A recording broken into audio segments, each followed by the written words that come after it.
in the audience, but those watching at home. I am going to call to order the Hingham School Committee meeting of June 6th. No, come on in, we're just calling to order. I'm calling to order the Hingham School Committee meeting of June 6, 2022. The second item of business is to enter into executive session. So for anyone watching at home, we will enter into executive session. We will then return to open session at 7 p.m. So I would accept a motion to enter into executive session. I'll make a motion to enter into executive session and to reconvene an open session for the purpose of approving minutes of the executive session held on May 9th, 2022, to discuss collective bargaining strategies and to discuss individual contracts of non-union administrators, the public discussion of which would be detrimental to the community's bargaining position. Thank you. Do I have a second? Second. All right, Jen, thank you. And we got to do a roll call vote. So Allie? Aye. Tim? Aye. Jen? Aye. Ness? Aye. Carrie? Aye. Matt? Aye. And I'm an aye as well. We'll be back at 7 o'clock, everyone. Thank you. All right, we're going to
Good evening, everyone. I am we are returning to open session after having just come out of executive session, so thank you. Again, this is the Hingham School Committee meeting of June 6th, and we're going to just move right into our business of the evening, which first item of business is approval of minutes. 4.1 and 4.2, 2 minutes to be approved. Does someone want to make a motion? I'll make a motion to approve the minutes of the school committee meeting held on May 5th, 2022, which was a joint meeting with the Student Advisory Council. Somebody want a second? Thank you, Jen. Any discussion? All right, all those in favor? Aye. Any opposed? Abstain? No? All I right. think there are two Oh, abstentions. I'm sorry, Matt abstained and Ally, okay, thank you. All right, so those are approved. And 4.2? Make a motion to approve the minutes of the school committee meeting held on May 23rd, 2022. Thank you. Any discussion? Yes. Yes? We do. You have discussion, okay. Yes. So under the new business, the Hingham Sports Partnership section, it stated, Mr. Quilty stated at this point that they are looking for the committee's permission to proceed, and then talks about how we had discussed the positive outcomes, but it never actually says that we did agree to proceed, and I think that should be stated in the minutes. Okay. Yep. Yeah, that we agreed to proceed with the project. Is that the only change recommended? All right. Do you want to revise approve minutes as amended? I'll make a motion to approve the minutes of the school committee meeting held on May 23rd, 2022, as amended. Do you want to second that, Ally? All right. Any further discussion? All those in favor? Aye. Any opposed or abstaining? Okay, those are approved as well. Thank you. All right, item 5 on our agenda. This is questions and comments. The Hingham School Committee encourages community engagement and welcomes questions and comments as agenda items are discussed throughout the meeting. In addition, we set aside 15 minutes at the beginning of the meeting for comments or questions that fall under the purview of the school committee and are not on tonight's agenda. If any guests wish to speak, please raise your hand, state your name and address your comments to the chair. That's me. You could also, if you would, please come up to the podium. Comments are limited to 3 minutes per speaker and must relate to topics within the scope or responsibility of the school committee.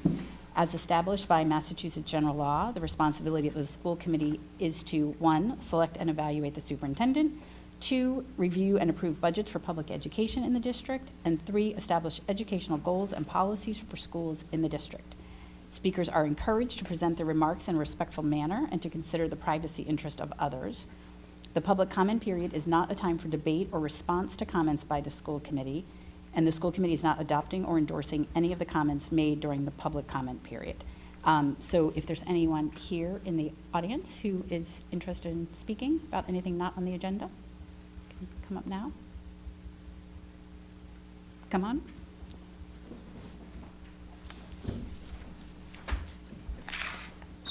Hi. Madam Chair. My name is John Daly, Baker Hill, and I just wanted to ask relative to, I know there are several trips, slated on tonight's agenda overseas, and I know from the own experience of my son having recently gone on a trip down to D.C. that there was some confusion around vaccine status of students that are going on these trips. So, there was some confusion around my son. Initially, he was told, and first of all, sort of that's something that's between, I am my son's caretaker. I'm his dad, of course, and I'd like to think I'm his hero from time to time. But, so I just want to make sure that that the school committee is respecting, the individuality, the medical choices that parents are making for their child. And, that's primarily while I'm up here. My son was initially told back in September, my wife threw some email that yes, and then later on it came out that, it was said that, all students must then be vaccinated, and then she went back to, what was said earlier on. Alas, my son was able to go, and, the short of it is that, he was made in some small way to feel a little less than, and I just want to make sure that that doesn't happen again, moving forward. So I guess, what I'm asking of this school committee and of this this whole committee is that you all, at some point, if you haven't already, and forgive me if I'm out of bounds with this, I'm not privy, is that there's some sort of written policy that we all have, so that we know going forward some clarity, so as to prevent that no student will be in any way, treated unfairly or discriminated against,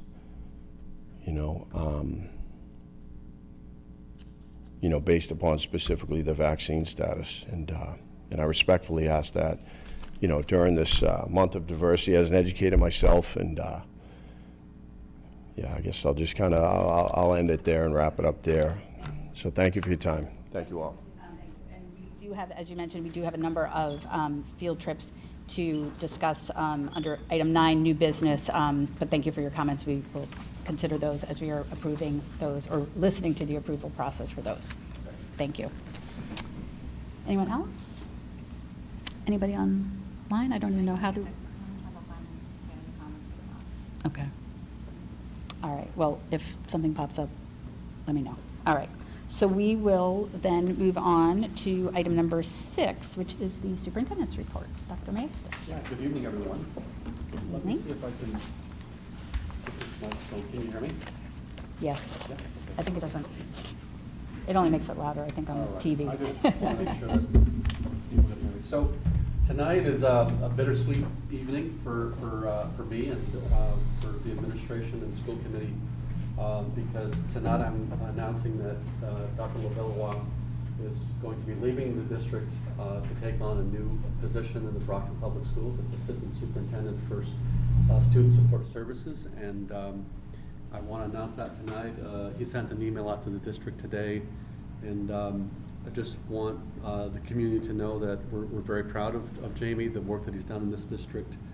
I've come to know Jamie. I knew Jamie before I came here. I know him a lot better now, and I want to thank him for everything he's done for the school district and everything he's done for kids. And I know that's at the core of what you do, Jamie, and thank you so much for your time here. We're excited to see what you do in your new position, because I think your skills and your experience are just so perfect for this role, and we're excited for you. And I'm not sure if you want to say anything.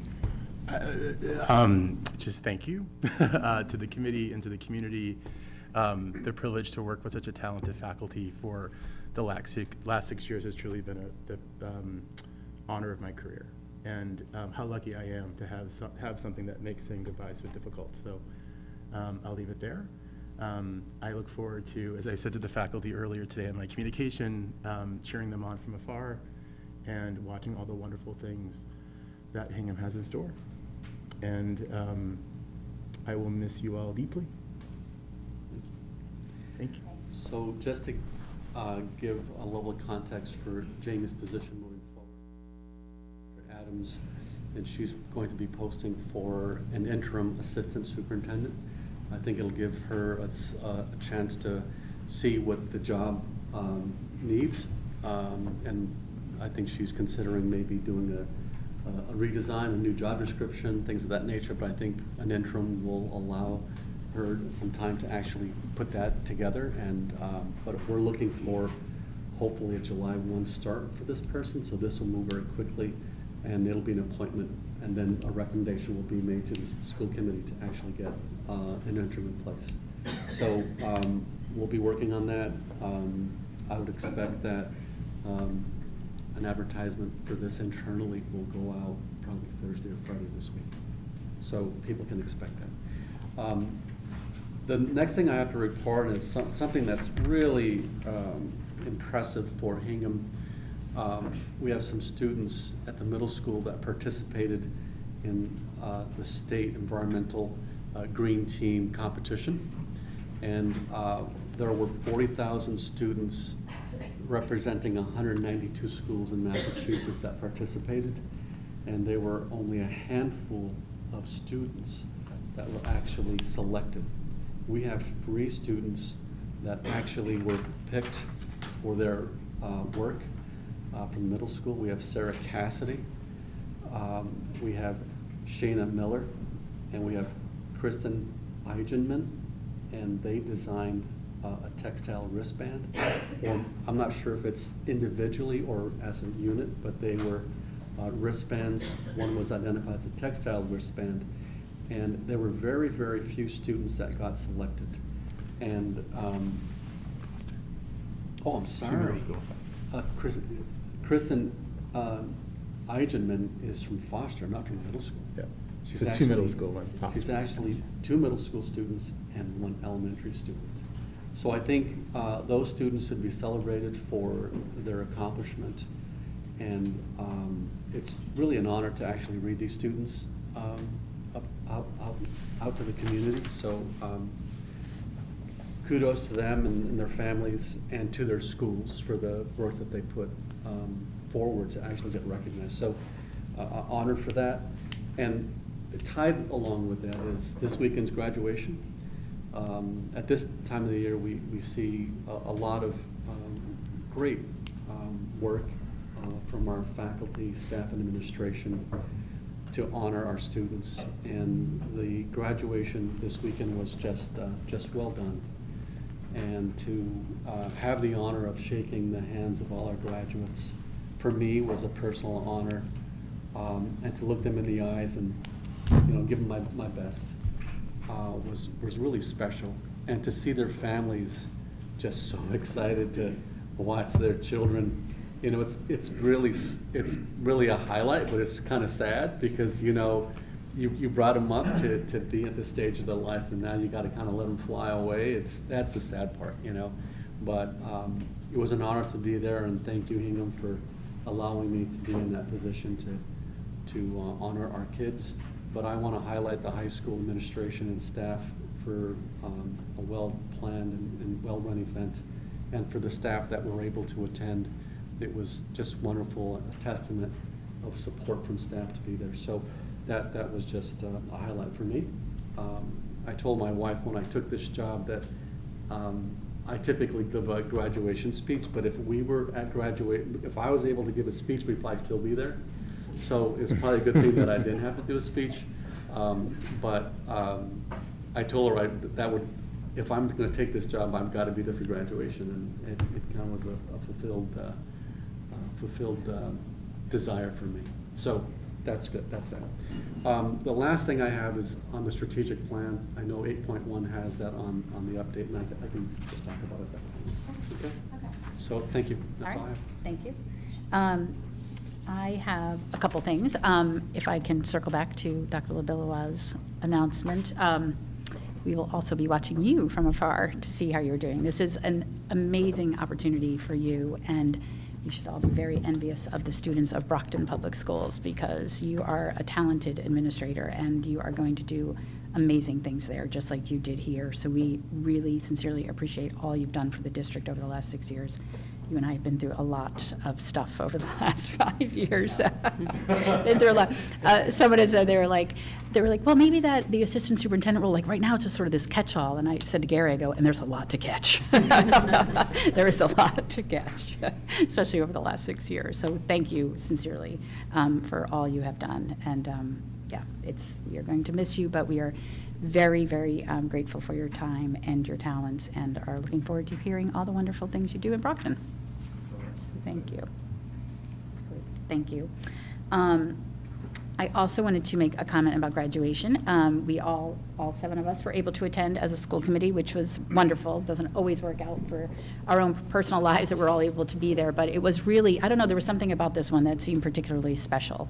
I'm not sure what it was. Maybe it was just sort of that return to normalcy, but it was a really special graduation. I had the high honor and privilege of handing all the graduates their diplomas, and I was saying to Ness afterwards, I'm like, it was 312 students, and every single one of them was more excited than any other class I'd ever seen. I'm not sure if they're so happy to leave or they were just so happy to have it be, a normal graduation, but it was just, every one of them was just grinning ear to ear. It was like, thank you so much, thank you so much. It was really special. It was a great day. Yes, so thank you. Under other communications, I wanted to note two things. One, we've gotten a number of emails from students at the high school in the 10th grade history classes for civics projects. And they have taken the civic engagement to a new level. So I'm excited to see it. It's so phenomenal. Some of the ideas they have sent to us have been so fantastic. Most of them are not directly under our purview, but I am actually meeting with Dr. Adams this week, and I'm going to share them with her so that she can share them with the leadership team. I mean, they have had ideas for taking the parking under control at the high school, additional crossing guards, final exams, midterm exams, school start time. We don't want to open that one right now, but that's one of them. Homework. I mean, just it runs a gamut, but really thoughtful, very well researched, very thoughtful and informative emails. So we are looking forward to somehow taking action on them, whether it's school committee related or through the leadership team. So thank you to the 10th grade students who have reached out, and keep them coming if there's more. If there's more out there. Was this part of the Project Citizen grant? This work? I don't know if anyone knows that. I don't know. I thought it was just part of their civics curriculum. Okay. I just know they got the citizenship grant last year. I think it supported the work that's happening, but I don't know if it's grant specific. Okay. Okay. So I would expect the sophomores from here on out, by the way, to be highly engaged. So each year, right? Yeah, exactly. Can I No. add something to that? Yes? So I made the mistake of responding to 4 students, and I said, I'll come and visit. We'll talk about your ideas, right? And then I didn't realize all these other ones were going to be coming. So Now you got a lot of people to meet with before you leave. I don't know if that's going to happen, but I feel really bad that I can't. It's like I'll take the whole class with me or something out of it. Exactly. I kind of feel bad that I can't meet with all of them. Yeah, no, the ideas are phenomenal. That's funny. Well, thank you. And then this, on a much more somber note, I just wanted to bring up that I had also received, and I think some other committee members did as well, some communications about school safety and as it related to the tragically heartbreaking, and albeit not surprising, unfortunately, school shooting in Uvalde, Texas. I'd reached out to some of the leadership team to say that, every time one of these things happens, I think surely this is the one that's going to change things, but doesn't seem to be making any headway on that matter. But just for folks to know, I did share that the school district does have a safety council that meets regularly with many town departments. We obviously cannot share the information that's discussed there. The school committee is not even privy to that information, but the safety of the students and the staff is of the absolute utmost concern for the district and for this committee. And it's shocking and incredibly tragic and heartbreaking. If folks are in a mind to take action on any of this, the student organization March for Our Lives is hosting another rally in Boston on Saturday, June 11th. I am planning on attending. If anyone else wants to join, there's a community member, Katie Sutton, and she is organizing folks who maybe to travel in together as a group from Hingham and represent Hingham. If anyone wants to reach out to her, she asked me to share her email, which is katie.sutton@me.com, or to reach out to her on Facebook, and she can give you details on where folks will be gathering to go in as a group. So thank you for that. All right, moving on to 7.3, any other communications from others on the committee? No. Those were The the ones- two that I was going to call on. All right, thank you. Anybody else? All right. We'll move on to 8, unfinished business. So Dr. Mastis, strategic plan. Thank you. The strategic plan is moving along. We have our last meeting tomorrow. We were hoping to actually have it complete presented tonight, but the process of developing the strategic plan, it really allows the committee to come up with strategic initiatives that will help us to kind of shape what the overarching goals of the strategic plan are. There are so many strategic ideas and initiatives that were presented. We had a really hard time to ferret down the 25 to 30 initiatives that will take place over the next 3 years. So tomorrow we've dedicated some time to be able to continue to hone that and shape that. And we're going to be presenting the strategic plan in its entirety on the 21st. Yes. At a typical school committee, that's the only item on the agenda unless something pops up that needs to be placed on the agenda.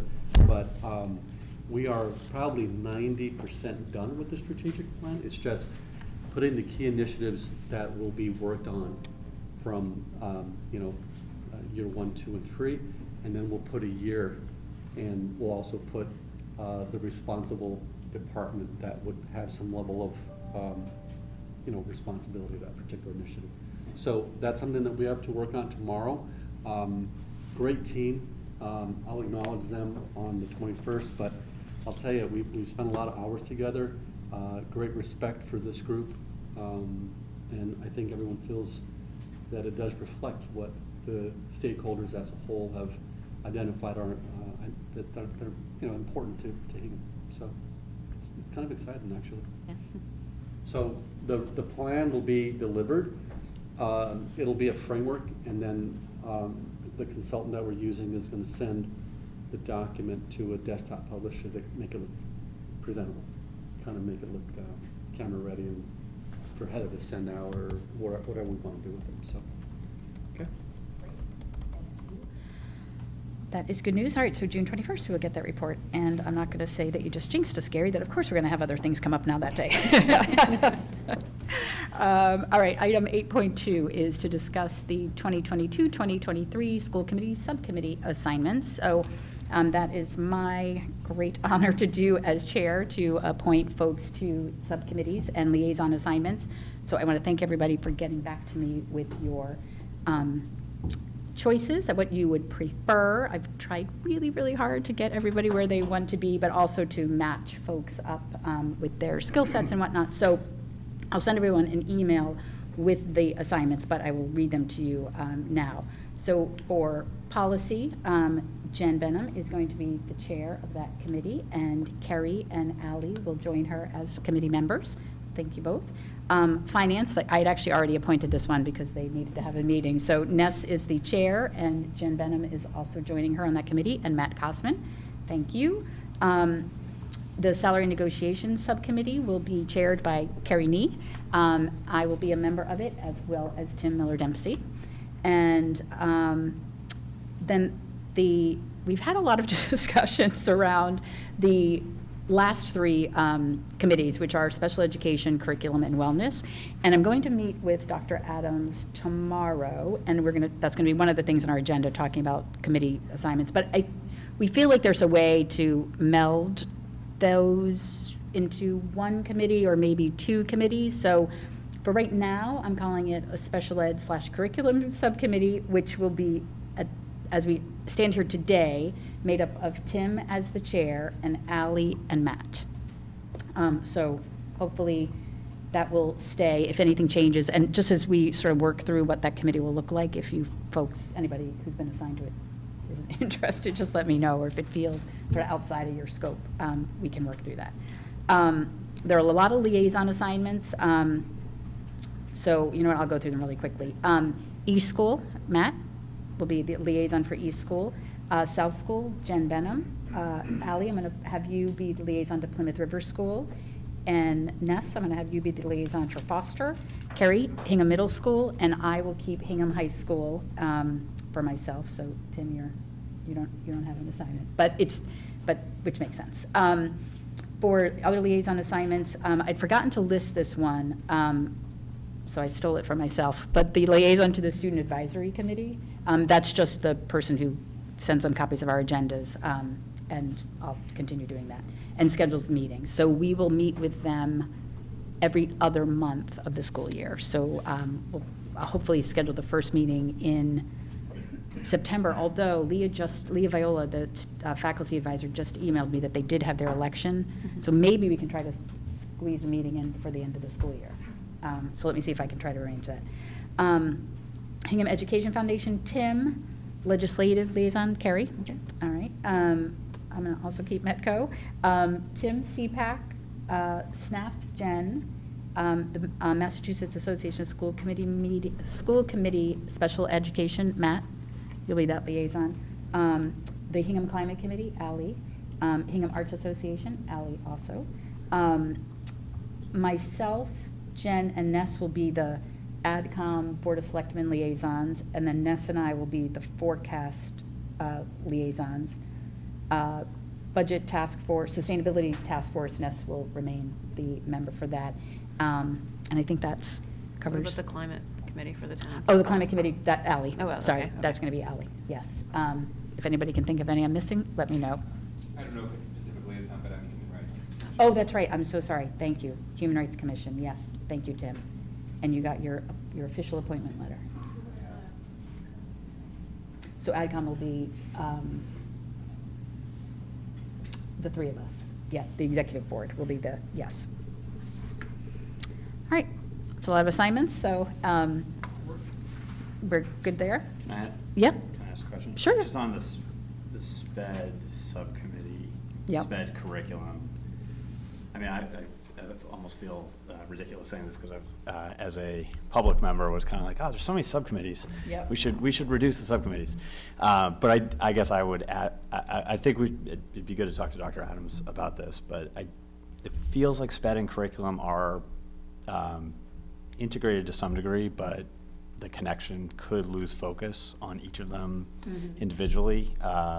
So I guess I'd at least understand her point of view on how those really can be brought together and if there's a benefit or if keeping them separate for another year might make more sense. Yeah. Just for background, I was just gonna say, we did have a yeah. conversation, the SPED subcommittee with the CPAC chairs and Dr. Vinnis about that, and people seemed really supportive of the idea.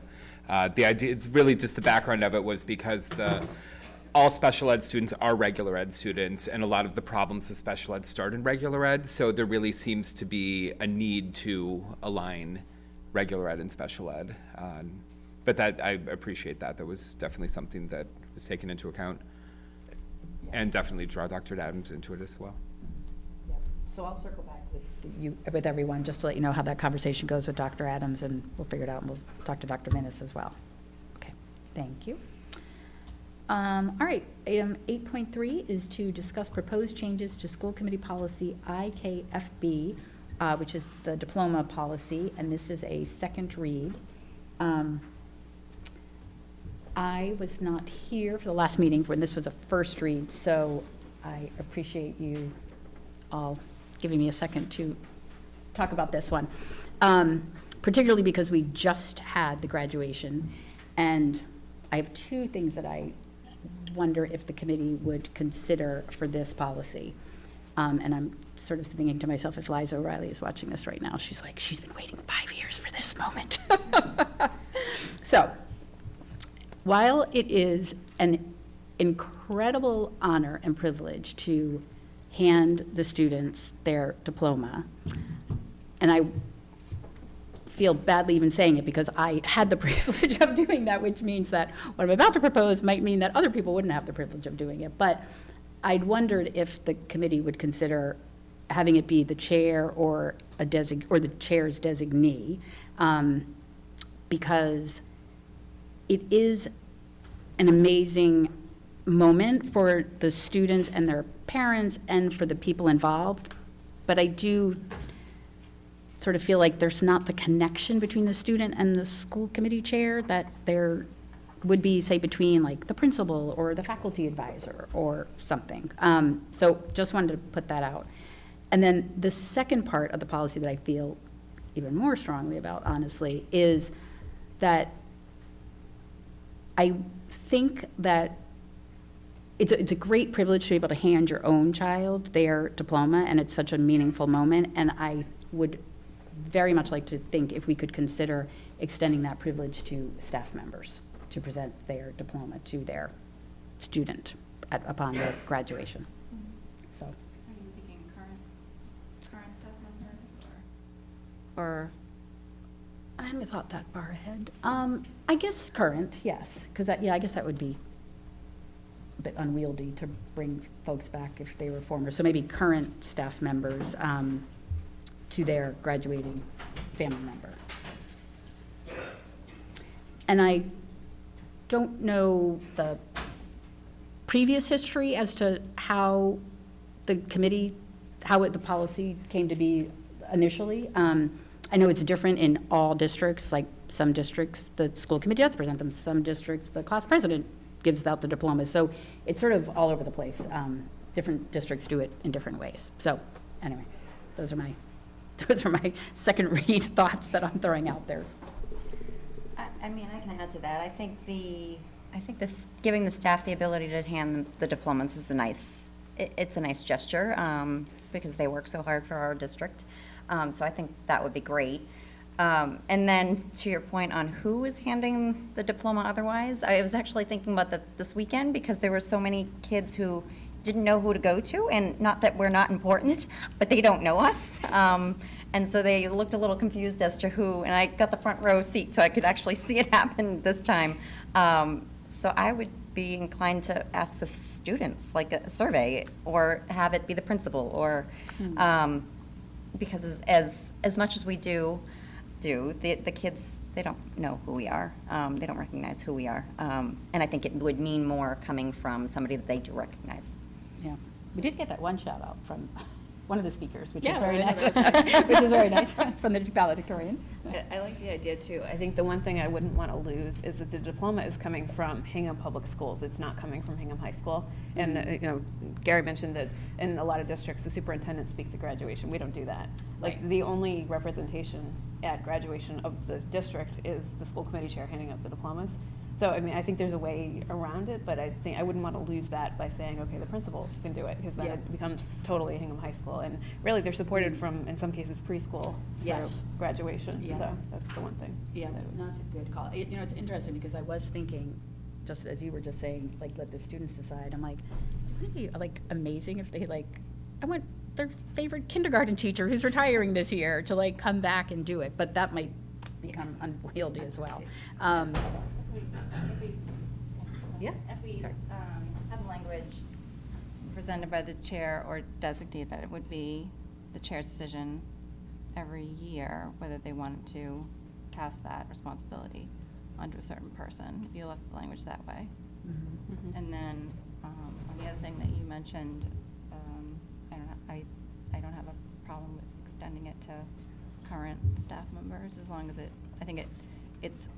I would leave the language and then just add and/or current Hingham Public Schools staff members is what I would include. Yes, so, yes. Present a so- diploma to a relative or student and who has live with the family is the way we have it written now for our school committee members. Okay.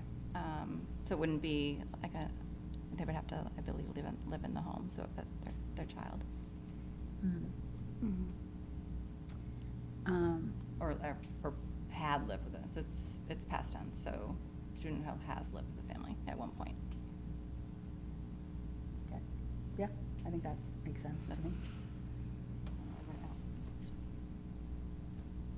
Does any administrators have any thoughts on it? That you care to share? I had this situation brought up at one of the schools.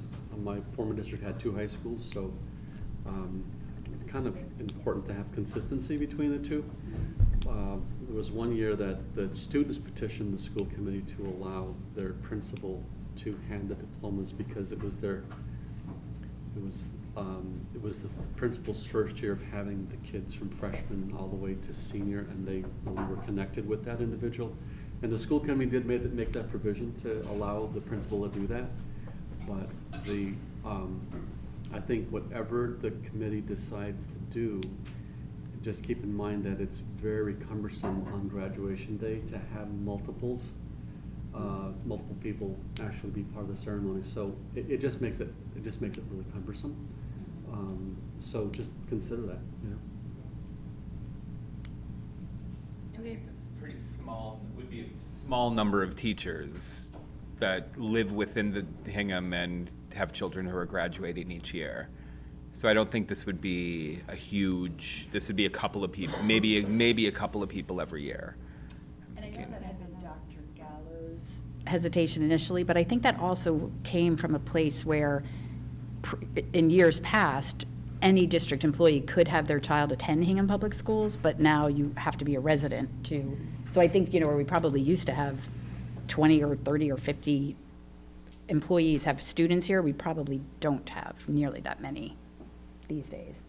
And I just want to clarify that it would be Hingham Public School employees, so not just faculty. So I just want to clarify that it would be any employee of the district. So central office or custodians, bus drivers. I also will throw out that we don't have to make this we could have a third read, we could put the changes in and have a third read. Yep. If people Yeah. want to think about it. I would kind of like to know how many kids, like how many people would be on the field, and like how cumbersome would this be? Just see if we can take maybe last year's class Yep. or something, Yeah. just to make sure, because I remember that was Dr. Gallo's concern in the past, and we're kind of guessing here, so. Right. All right, so we'll follow up to see about how many, I wonder, would Susan know? Susan wouldn't know that. I'm trying to think who would know that. I guess maybe Rick. Yeah. Rick would have a, Well, then if you can open it up to all schools, then we'd have to almost do a survey, potentially. mhm. And what's the number that we think would, because I agree, that was my initial hesitation, like, I don't know, what would we be comfortable with? 10, 20, 15? Just before we go do a survey, I don't know, like, Right, if yep, the number yeah. is like, if we're like, oh, we're fine with 30, making a number up. Right. It's probably not 30, right? If we're worried, if you introduce 5 people, then maybe we do. I don't have a strong point of view. I mean, watching it this year, you throw 5 or 10 more people there, probably works fine out of 300. Doesn't seem that hard. All right. I would be surprised if it's over 5. I would too. Every year. They could sit back in the area where the school committee was sitting, and it was like when Liza gave up and gave Agnes the diploma, it was very seamless. Like, I don't think that was disruptive at all. If you judge by the students who are out there who were freshmen who had siblings, it's going to be a different number, obviously, but that didn't add any issue by having them seated there. There are so few things that we can, that our teachers do so much and ask for so much. Like, this is such a small, easy thing to do for the teachers. It seems like a no-brainer to me. Right. Well, and I think to Carrie's point too, that it is, I think that's why I thought to extend it to all staff as well, because the diploma is coming from the district, not just from one person or whatnot. So bring that whole district into the ceremony. Those actually working in the school to have that on. Yes. I thought that's where Michelle was going to go to start, was taking it away. I was like, that's the whole reason I ran. What are we waiting? No, I would never take it away. I know. I wouldn't take it away, because it is a wonderful thing to do. And as a chair, it's so meaningful. And I joked with Matt after the ceremony, saying to him, remember this day, because this is what gets you through the other 364 days of this work, right? And the faculty in the audience is nodding their heads in agreement. But it is just such a special moment. So again, I don't want to take it away from us, but I think to Ali's point, to extend it out to even more people is what we're trying to do. We can find out that number. Yeah, okay. Yeah. All right. Do you want me to find it out, or? I'm not sure how I will, but This year would have been, what, like 3 or 4? okay. I don't want to say their last names, but I'm trying to think who, Three. 3, yeah? Like last year would have been a little bit more, but not by Is much. that district-wide? Yeah. I think I go back like the last 3 years. Yeah. I'm just trying to think off the top of my head, I like think the, every Rick should know, year. right? I think I don't know that he'd know all employees in the whole district. Right, That's true. That's the Yeah. yeah, wild card. yeah. All right, I mean, we could technically ask the principals. They would probably know. It's just one more thing for them right now. It's not I know, really- it's the yeah, end they of the don't year. be counting. Well, we have time.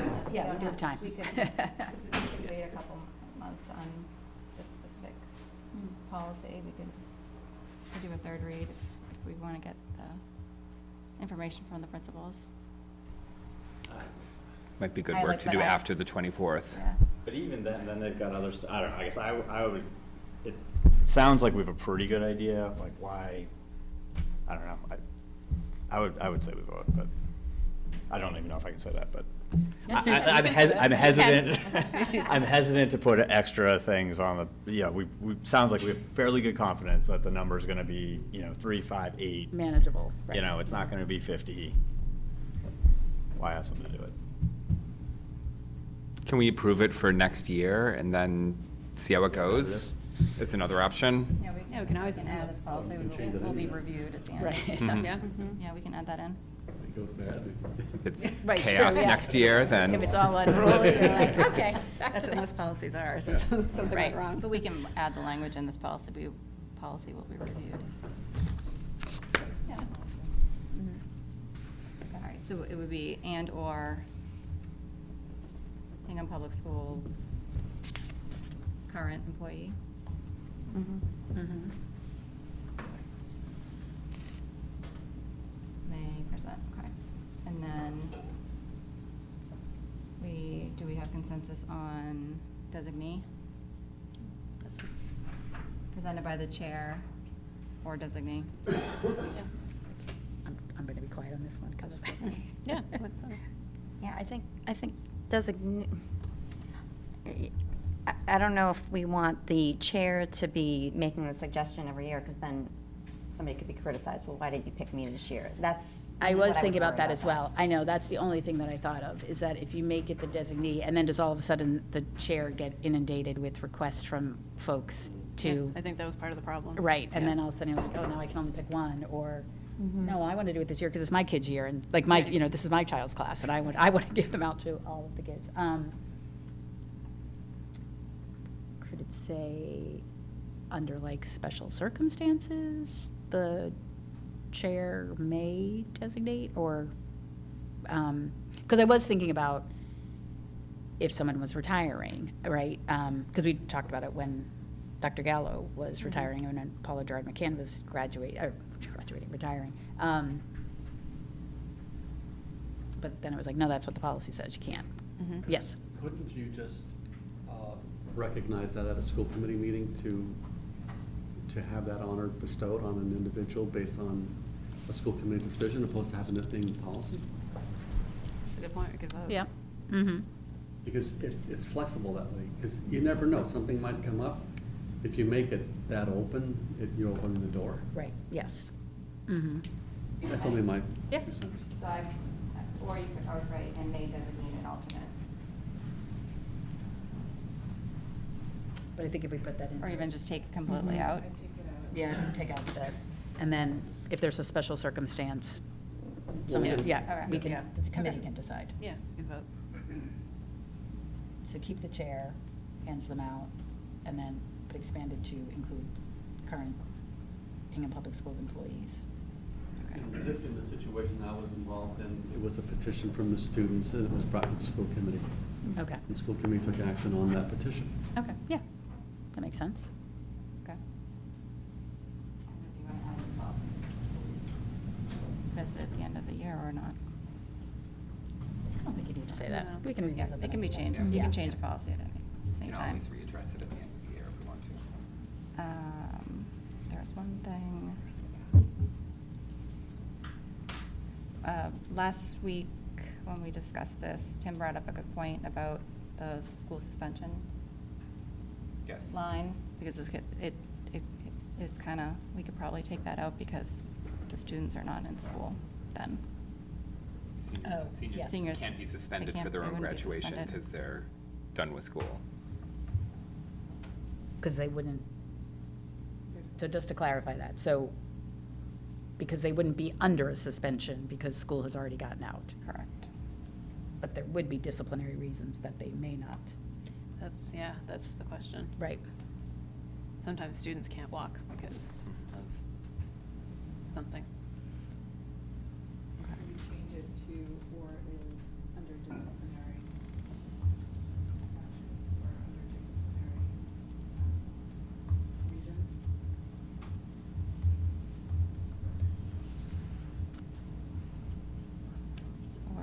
or disciplinary reasons will not be allowed to participate in the graduation ceremony. That sounds better.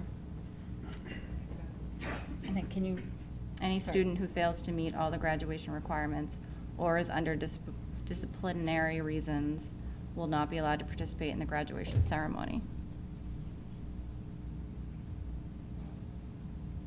I don't even know if we even need this whole sentence I in know, here. that's what I'm thinking. Is that, do we need that in here? I I feel don't like think that's in we the do. handbook. That gets handled all by itself. Yeah. I don't think we need that. It's I mean, if the- they it's don't the meet the la- it's the requirements, then they last- don't graduate. It's the last sentence that is the reason why we met to discuss this policy. It was students who meet their certificate of attainment. That's the important sentence that we wanted to So add in we'll here. keep that, yes. We don't need the first one necessarily. And those would be Okay. students who completed Hingham's course of study but did not pass the MCAS. Correct.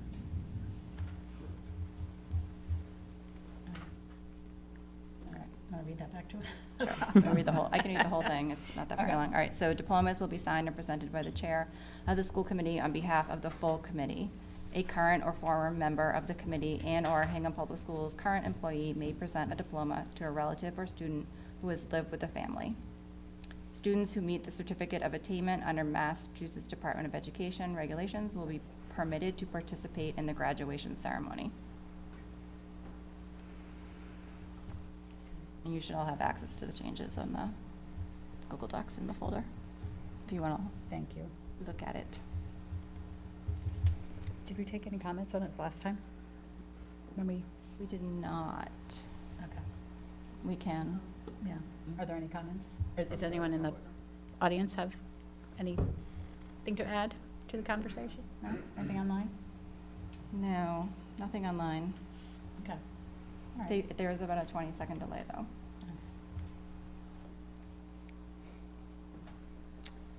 Do we want to take action tonight, or do we want to, do people want to do a third read? Seems like we worked out all the reasons why there would be a third read, so. Mhm. I'm fine voting tonight. All right. Someone want to make a motion? Do you want to do it? Do you want me to do it? Okay. Go ahead. Okay. I'll make a motion to approve the proposed changes to school committee policy IKFB on diplomas as amended to include HPS current employee may present a diploma to a relative or student who has lived with the family. Second? All right. All in favor? Aye. Aye. Any opposed? Any abstentions? No. All right, great, that passes unanimously. Fantastic, thank you very much, everybody. All right, that's great news. 8.4, to discuss proposed changes to school committee policy, I need my glasses for this one, sorry. JICFB, bullying prevention, and this is also a second read. Do you want to take us through it, Jen? I think we went through it last time. We went through all the changes. I didn't know if we wanted to open it up to the public for any comments Can or I- questions can I- after the committee has the opportunity to. Yeah. I was reading over this again, and on the second page, where I know this is the Mass General Law language, where it says, whenever the evaluation of the individualized education program team indicates that the child has a disability that affects its social skills development, or that the child is vulnerable to bullying, harassment, or teasing because of the child's disability, the IEP shall address the skills and proficiencies needed to avoid and respond to bullying, harassment, and teasing. That seems to put the onus of being bullied on a student with a disability. And I know we're not changing Mass General Law language as much as I'd love to. I was wondering, it seems, I mean, there's a field to that section that says, you know, when the IEP teams meet, they need to discuss what their kid is doing that is causing them to be bullied, and they need to learn how to stop doing that so they won't be bullied again. I know that's not exactly what it says, but I was wondering if we might add a sentence for clarification without changing the Mass General Law. Yes, just for background on that, it wasn't just for the the target, but also if anyone with an IEP is involved in a bullying incident, the goal here was just to trigger a team meeting or the principals, pull in the team chair and see if there's something that needs to be done in the IEP. And we're trying to figure out how to do that without is interfering with operations, and telling the teams what to do or the principals what to do. It's just kind of like, this is what we want you to think about. So that was the thought. I mean, I'm not opposed to adding a sentence, but. Like the sentence I was thinking of adding, if I can read, see how people feel. Neither a perceived skill deficit nor the existence of an IEP or 504 plan will be used as either a justification for bullying or as a rationale for reduced consequences for perpetrators. Can I look at that? Yeah. I'm the visual person here. Yeah. That's a thoughtful addition. Existence. It just, I feel like it's something to clarify that we're not putting the blame of being bullied on the disability of a child. Absolutely, yeah. Which I know is not the intention of the law. Right. Right, but I see what you mean by the way it reads. Do you have any thoughts on it, Dr. Venice? The only, the question that I would have is, does that belong in policy at all? If it's not part of Mass General Law, if it's part of policy, if it's part of our practices and part of special education regulation, Doesn't need to. that would be the only question I would have, is should it live there? I believe we took the section that references Mass General, we pulled that from the intervention plan too. I believe it's in there as well. Is it in the Mass General Law? The sentence that not the portion that Tim added, but the previous section that we are adding in here, that is the Mass General Law, and that is in the current procedural plan online. I think what we're trying to do is get beyond just the IEP process, because, the teams do go over those, they go over the IEP and whether a child's vulnerable to bullying. It's when there's an incident, we want to make sure that it gets addressed, and just to make sure that is there something that the child needs beyond what's already in the document. Like, just, it's to trigger that discussion, and we talked about that in the policy meeting itself too. So I definitely think it belongs in there. I like Tim's sentence. I just don't want there to be a perception of that there exists a skill deficit that a child can have that would make it justified or understandable that they would be bullied in a school. Yeah. So. We also have a section under target assistance that, like, if the district they shall provide counseling or referral services to appropriate services. I've been thinking of, this is where you would add the protection of students, including targets, and they use the word perpetrators. Something that's not necessarily, I think we should even take that a whole paragraph and move it down.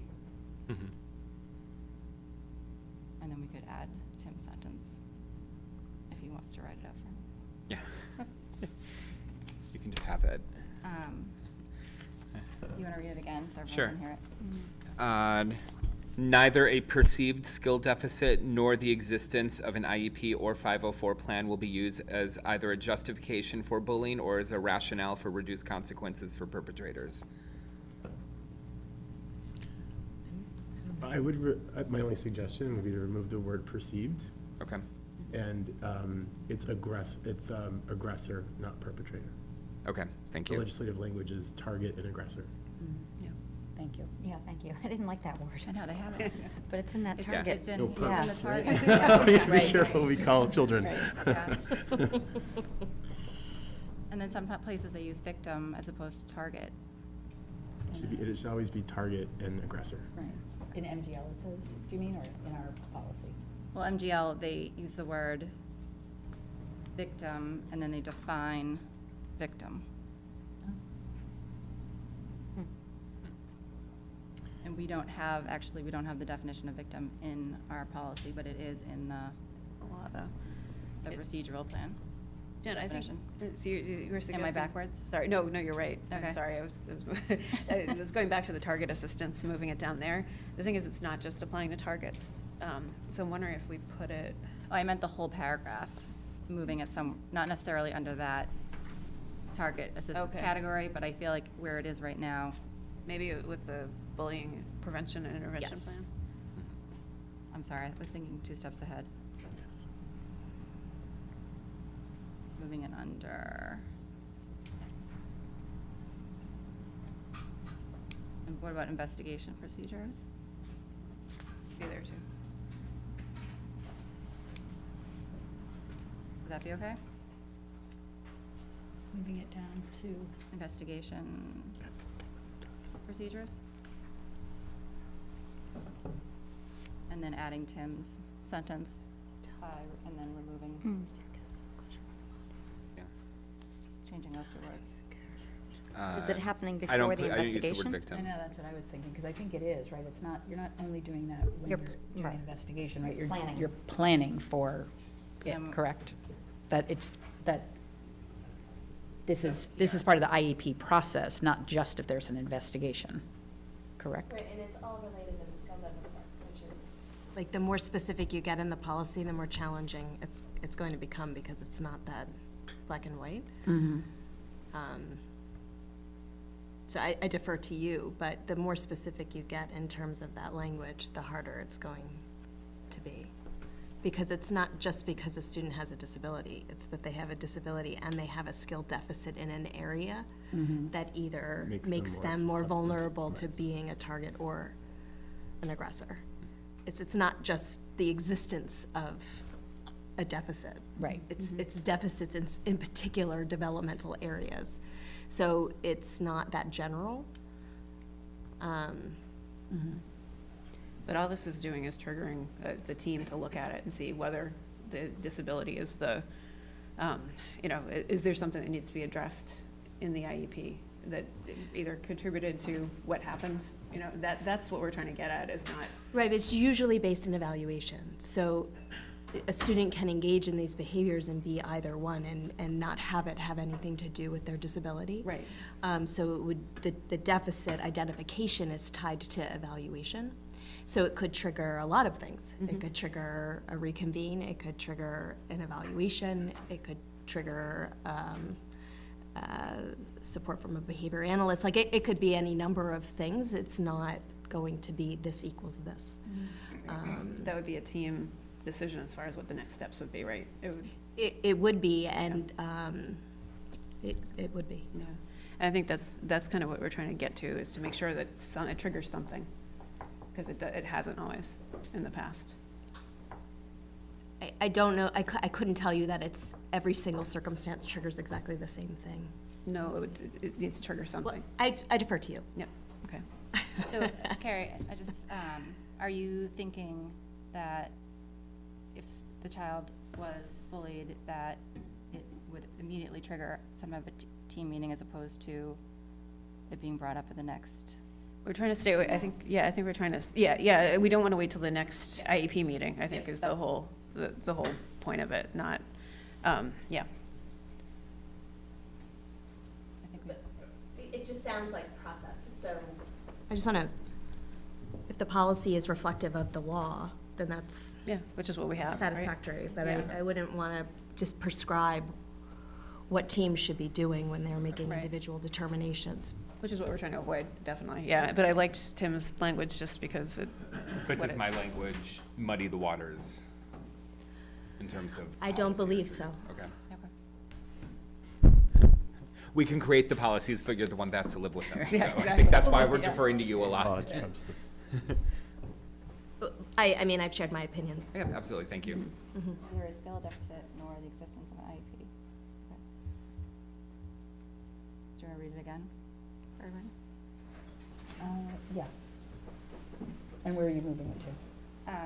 Well, first, this sentence would go at the end of teasing, go after teasing in the red.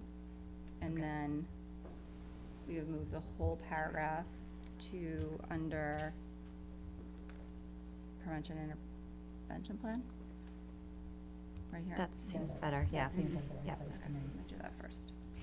So it's not that we're adding anything, this is just Mass General Law, we're just specifying that that's a trigger for the IEP Yeah. meeting, or the team to meet. Yeah, to discuss it, to figure out what next steps are, type of thing. Read Tamilite type. Sure. Neither a skill deficit nor the existence of an IEP or 504 plan,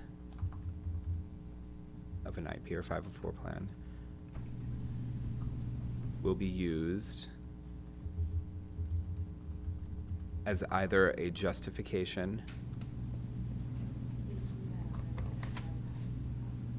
for bullying or as a rationale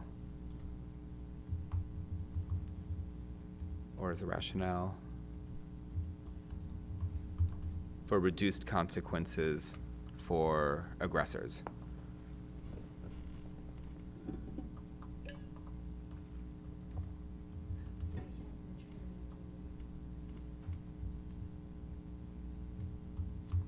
I'll fix my spellings in a second.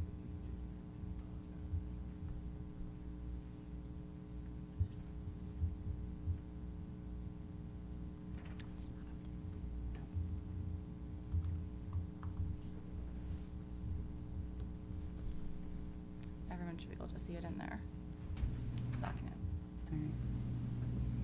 Do you have any reservations, Jamie? No, okay. We're just looking at we wanted to see it. Oh, yes. It was Can you challenging. see it, can you see it on It's the? the part in red, Yep. right? Yep. Yep.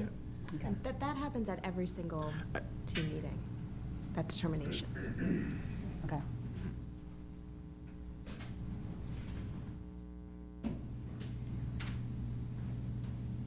Do you want me to see if there's any comments? Audience, do you want to ask? Yes. All right. While we're typing and reopening the folders, anyone in the audience have any comments on this agenda item? If no, we'll look online, see if there's any. And do we need to give it just a little? 20 seconds. A little delay, okay. Sorry, Jen, you're pulling like triple duty over there. Typing, looking on the thing. Yeah, I pulled up the, sorry, marker in case I couldn't see the comments, but there is nothing. So I think we're. Okay, all right. Do you want to take action? Are we folks ready? Are they comfortable with the revisions? Yeah. Yeah? Yeah. Okay. I'll take a Can I ask motion. question though? Huh? Can I ask you a question? Yeah. I hope I can ask this because as an agenda item. Since we discussed the prevention and intervention plan, will, this being updated, because I believe it's been, is the plan for it to be updated or just reviewed? I believe the language is biannually, so every 2 years. And it appears it's been a while, been 2. Well, these have got, so Yeah, that has to happen. okay. That was my hope, is Yeah. that that can happen next year, next school year. On Dr. Adams' agenda. Thank you very much. No, that's great. Okay, so it is on Dr. Adams' agenda, one of the long list of things. And can we add the handbooks to her Oh, agenda yes. as well? Yeah, you know what, actually, ties a little bit to the policies, I think, particularly because we've made a lot of changes to the policies this year. When do the handbooks come, when would we expect, when do you think, or if you know, the school committee expect to see the handbooks for next school year? We were shooting for August, but because the policy manual revisions were quite helpful, but I think what we're trying to target is the procedures that go along with those policies that then talk about how the administration or the school leadership implement the policy. And so we did contract with somebody to help us out. They did a crosswalk, so we know what policies are missing procedures, and the next task is really to write the procedure. But the step one was to cross-reference the existing policies, make sure all the updated policies were put in, And then step 2 was to re-examine the discipline codes to ensure alignment with restorative practices. And so there was some work that had to get done over the summer, so we were targeting for August. With the transitions, I'm not sure. I think August is still a reasonable timeframe. The crosswalks are done. The procedures just have to really be written. And in some instances, there are some sample procedures that we can use. Those are a little different than policy, where they don't require committee voting. They're more administrative implementation of that policy. Sorry, I feel like I'm rambling. But the question was when? Yep. Probably, well, hopefully sometime in August, but I think discussing with Dr. Adams to ensure it aligns with her timeline, I think is reasonable. Yep, okay. Do you know when they go to press? They have to, I'd have to double check that we still print them in hard copy. Oh. I think we Yeah, it was- transitioned at one point to hard copy printing the sign-offs, but not necessarily hard copy printing to be more environmentally friendly. Yes. As on a move from our green team from the high school. Yeah. So I'd have to go back and double check. I don't know that we necessarily, I know we print some in various languages of the home language of the families, but beyond that, I'm not sure that we print hard copies of handbooks. Anyone know? Look into my audience. No? I don't think I've seen a printed copy. Yeah, I think we transitioned. I think since COVID, maybe, the year before COVID, we transitioned, yeah. Great. That's what I was Try to hoping. be And more environmentally friendly. yes, well, no, and Because it they would end up helps. from the parking lots. Yeah, exactly. It helps with the After open houses. Right, and it definitely helps with the timeline, I Yeah. was thinking, because, Yeah. oh, if they have to go to press, if they have to go print it before, but, so that's Yeah. perfect. Okay, great, so I will add that to the list of things to talk to Dr. Adams about. But it is up for, we are discussing it tomorrow morning with the building principals. Oh, So that is on, it's not something that they're unaware of. Right. It's just execution-wise, we need to just coordinate Are the elementary schools all coordinating together? with one. Yeah, the vision is to have common backs that have consistent collection of applicable policies and procedure from the district, but then have the front be unique to the individual schools. So there'll be a common back or a common front with different sections, but under bus drop-off and pickup, it might have different procedures across the 4 elementary schools. But the idea is to have common sections, common information contained in all of them, but have them be tailored a little bit to each individual school. So they would, ideally, would be ready for the start of the new school year. Yeah, that's the goal, yep. Yeah, That's great. thank you. Oh, somebody from the audience has come on up. If you can just state your name and your address. Hi, Barbie Lynch through Westmoreland Road. I just had a question for Dr. Willow, since sounds like you do the procedural plans. Is there a way to get in advance, before they're printed, copies of them to review as a stakeholder of the procedures for the schools? Well, the committee will get them, so the school committee has to review and approve them, so they would be available. So we'll discuss them at a committee meeting, so you could get a copy of it at the Okay. committee. Is there also, my last question would be, is there a way before they get completely put in place, is there a way as the community that we could have a voice on any of the procedures? So I think the best way to do that is, depending on the school, is the school council generally works with the principal to make revisions to handbooks, and not only student parent handbooks, but also faculty handbooks each year. And so we can certainly give you an advance copy, but beyond that, in terms of input, the best way to do that is to advocate or work with your school council. So those are the parents who are elected by I think the PTOs maybe, to then work with the buildings on the implementation of the school improvement plans and update the handbooks annually. And so that's the best avenue. That's not to say you can always express your opinion, right, to the building leaders, but a more formal route would be through the school council. Okay, because, and since there are some procedures that are across the board for all of Hingham Public Schools, that would be the ones that I would probably be asking more to, that's what I mean, because it's. Oh, sure. As opposed to Yeah. each specific school. I guess more procedural plans for the district for what you are looking for, unless that's part of like the strategic plan, what you implement, I'm not sure. Fair. So I think we could certainly, I could talk to the principals tomorrow about some kind of a public comment period. We might put it up just to get feedback, but the procedures are relative to school committee policy. So there's not that there's not a little room for wiggle, but there's some context around, like, there's a bullying policy, and then we have to have a procedure that says, here's how we implement that policy. I think that's what I'm looking for, is like, I have the policies, and I'm just curious to see what The procedures. what the procedures. So that's part of what we're working on, Barbie, is they don't necessarily exist. So when the new policies were adopted, the namings, not to bore anybody, but the naming structures and conventions shifted. So we went from numerical to alphabetical, and the coding changed. So we just finished a crosswalk of here's what we have existing in our handbooks right now, which are all numerically based policies, and then across that walk that with the new structure from the National School Board Association, which is alphabetical. So that crosswalk is done, and now we've identified those policies that don't necessarily have new procedures.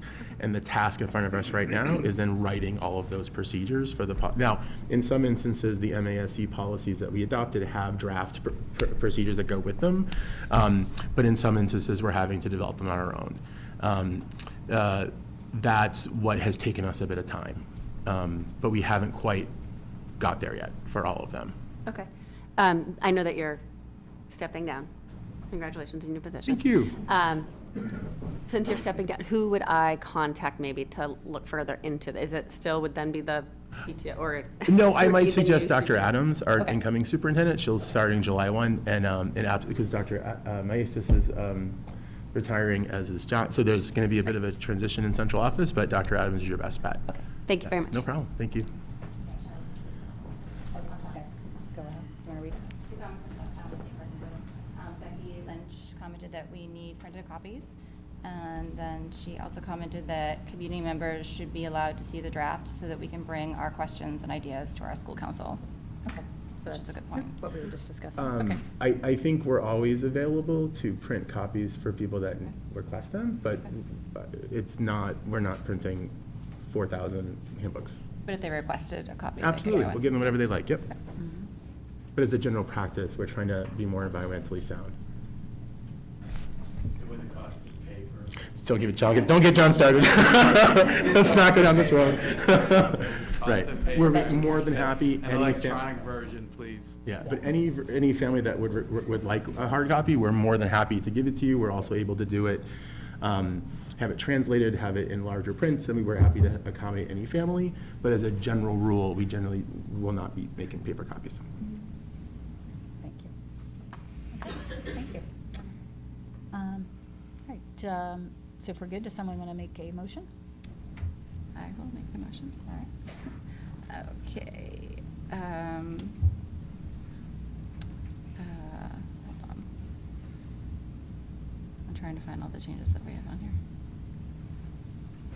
All right, I will make a motion to approve school committee policy JICFB bullying prevention with the proposed additional amended changes that adds the following sentence: neither a skill deficit nor the existence of an IEP or 504 plan will be used as either justification or bullying as a rationale for reduced consequence for aggressors, is the added language. I'll second. Thank you. All those in favor? Aye. Any opposed? Any abstentions? No? All right, that passes unanimously as well.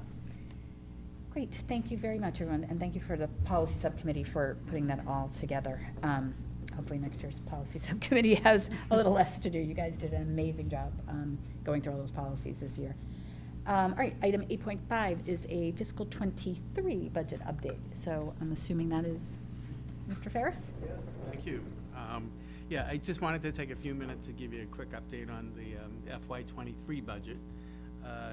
If the recommended AdCom budget was $61,826,903, and we were short at one point, right? Because there were $850,000 worth of initiatives that the budget for FY23 wanted, and with that, since that point of time, we've actually, in changes relative to the budget, we needed 850. We've got $582,000 in right now.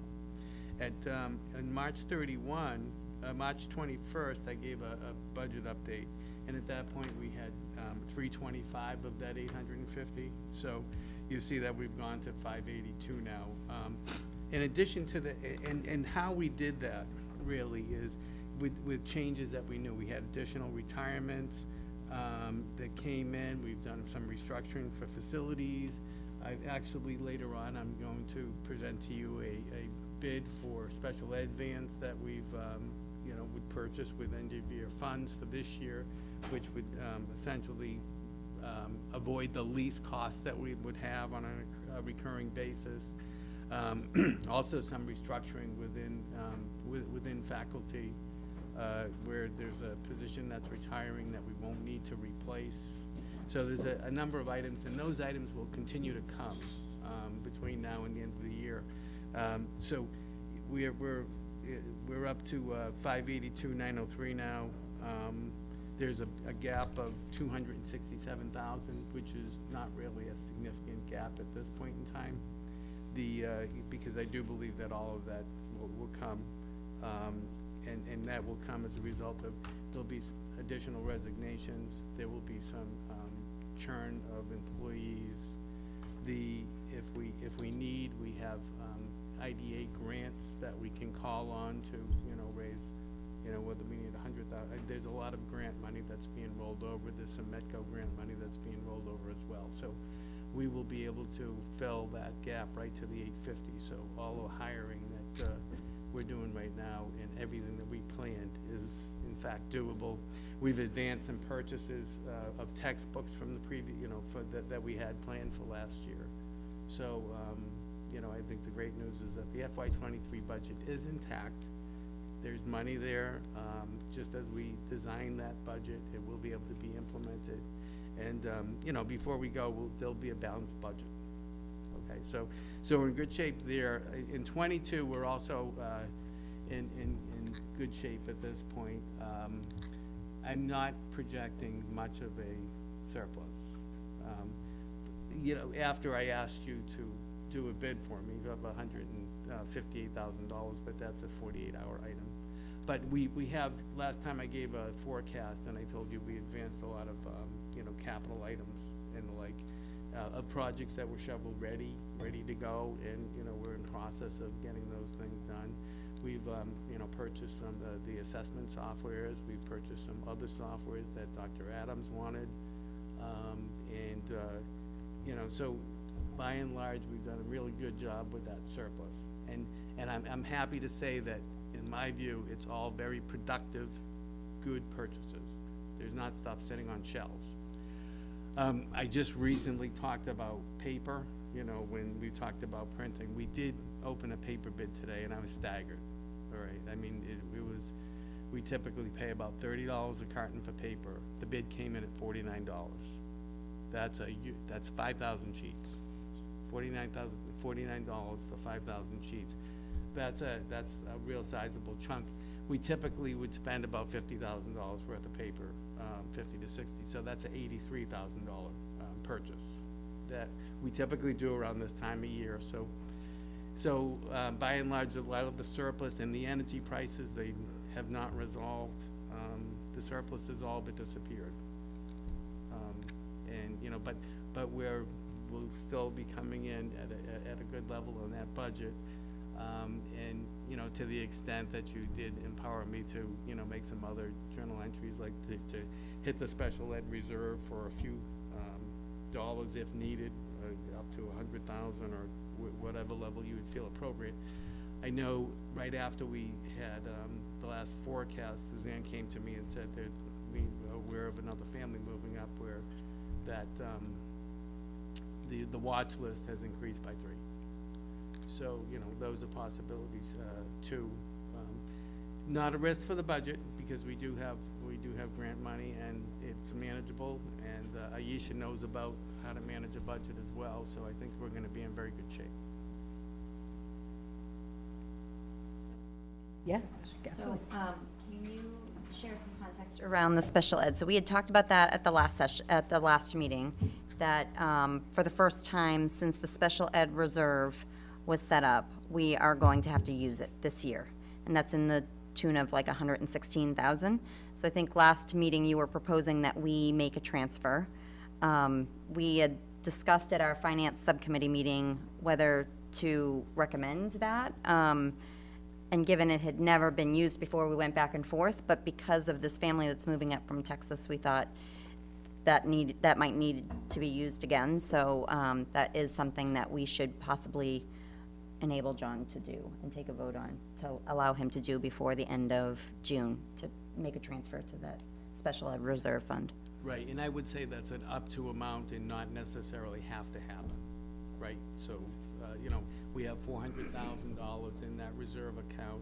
We know we have 115 of known tuitions that was not projected in the original special ed budget when we did it, because we didn't know about the students, and things change after we present the budget.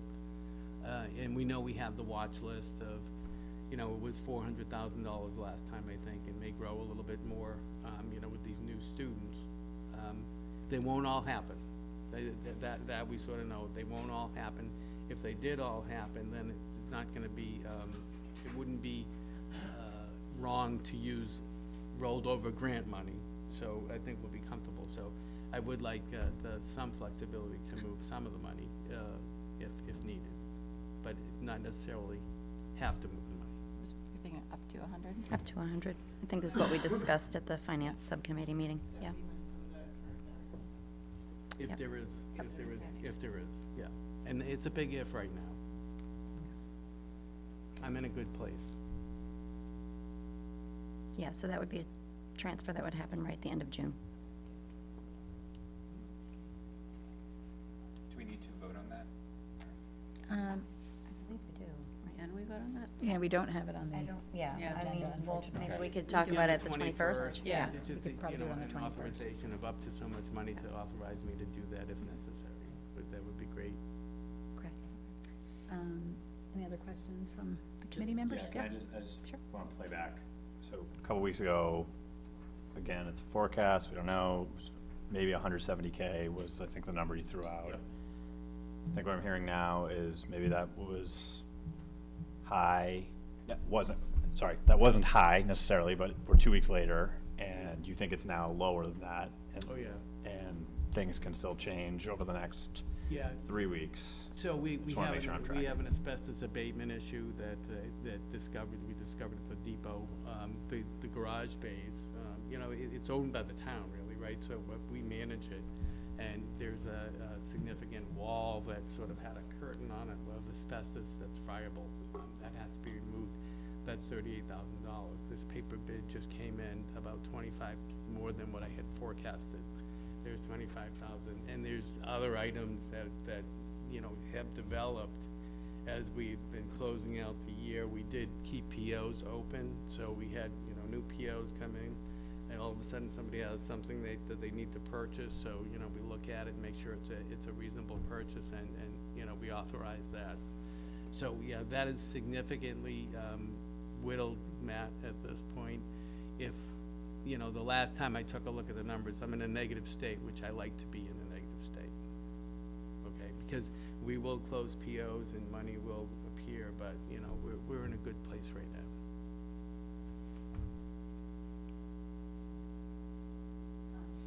Yeah, all right, so any other questions from the committee? All right, any from the public?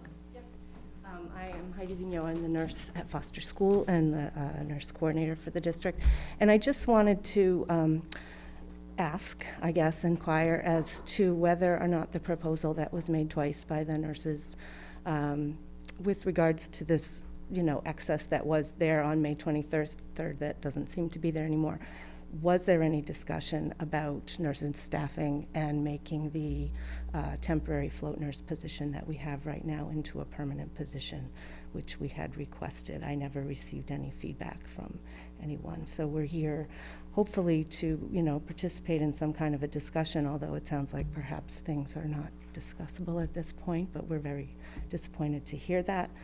We feel strongly that we're, an integral part of the Hingham Public Schools and have proven that in the past 2 years during this pandemic. And we are struggling, and we would like your support. I don't know, Dr. Mastis, if you, I can start to address it.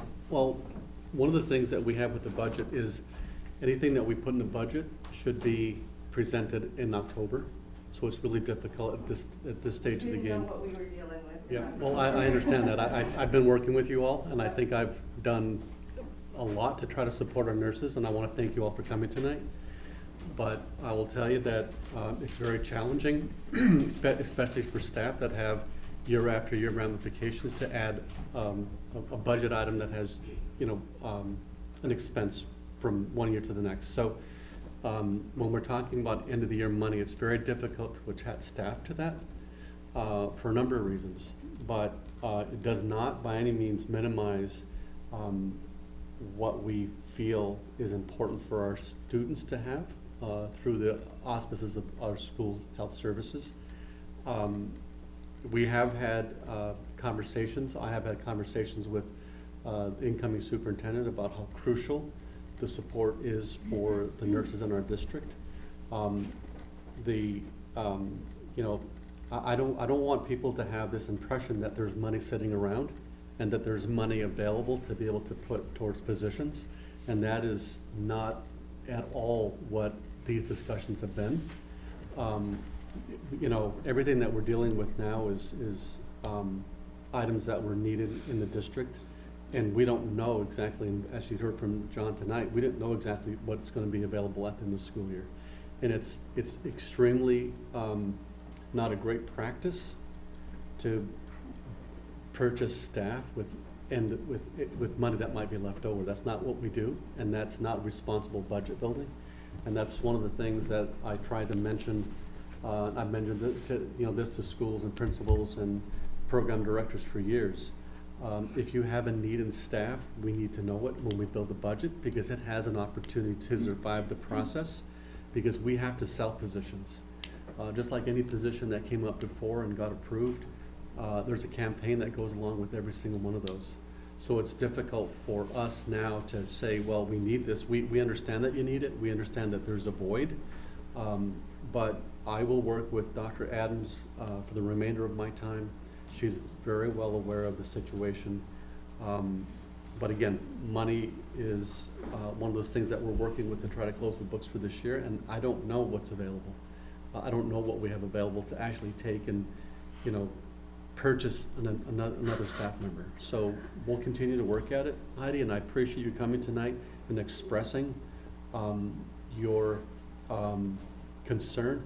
I do believe I did respond to you with an email that was specific about when positions were added to the budget, and that's in October for November presentation. So I believe I did send that to you. Sorry, my recollection was we already finished the budget, and then, to hear your discussion at the May 23rd meeting about $170,000, and Mr. Cosman saying, what can we do with this money? We need to use it effectively.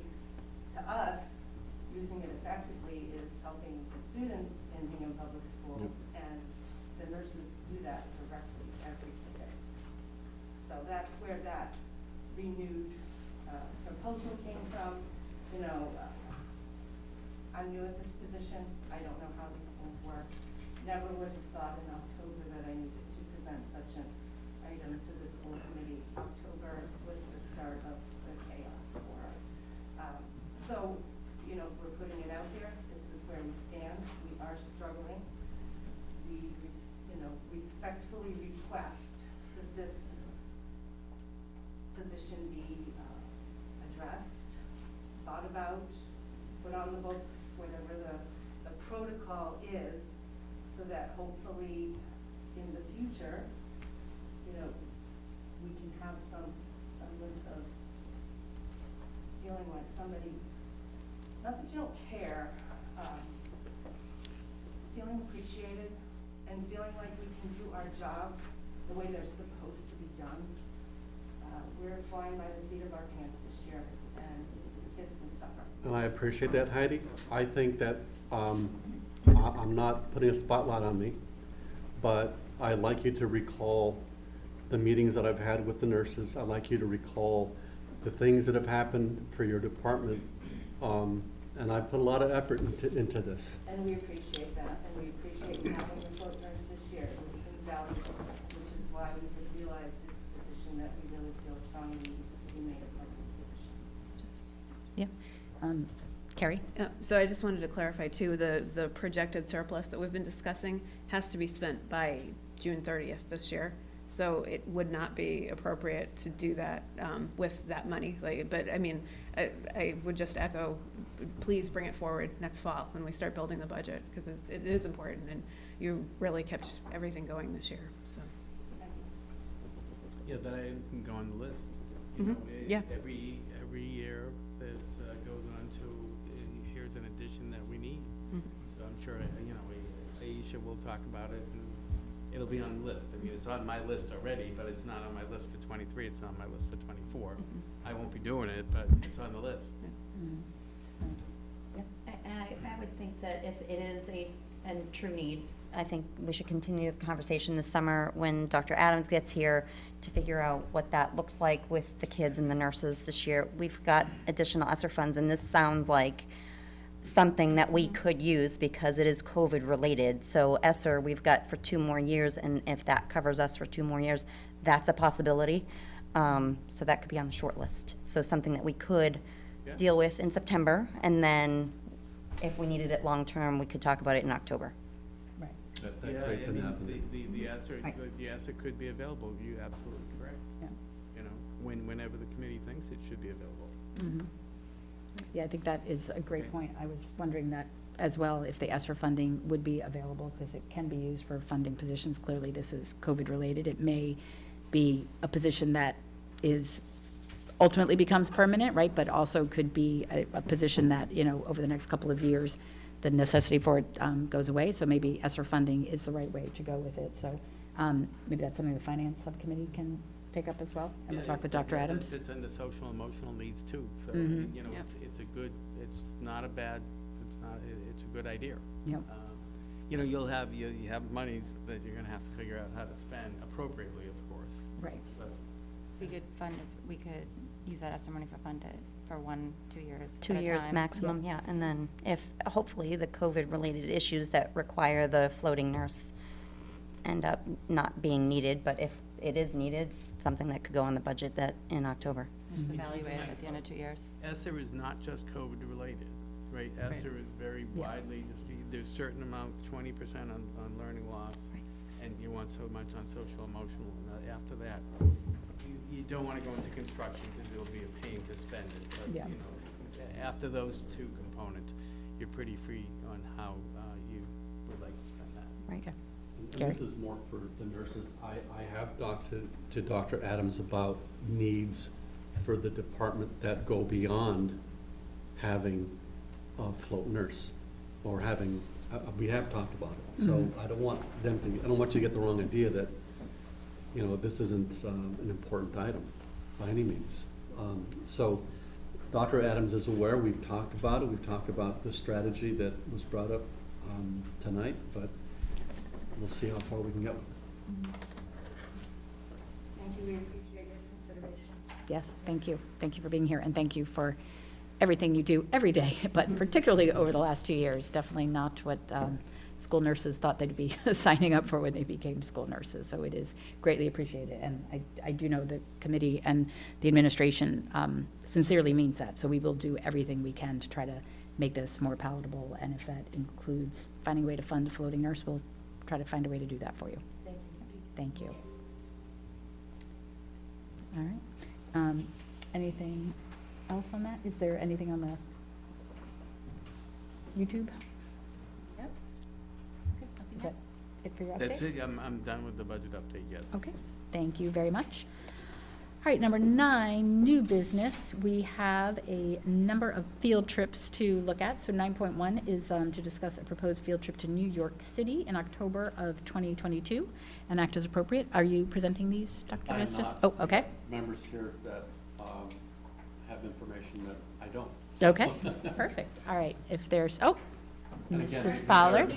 Yes, we'll start with you. Hello.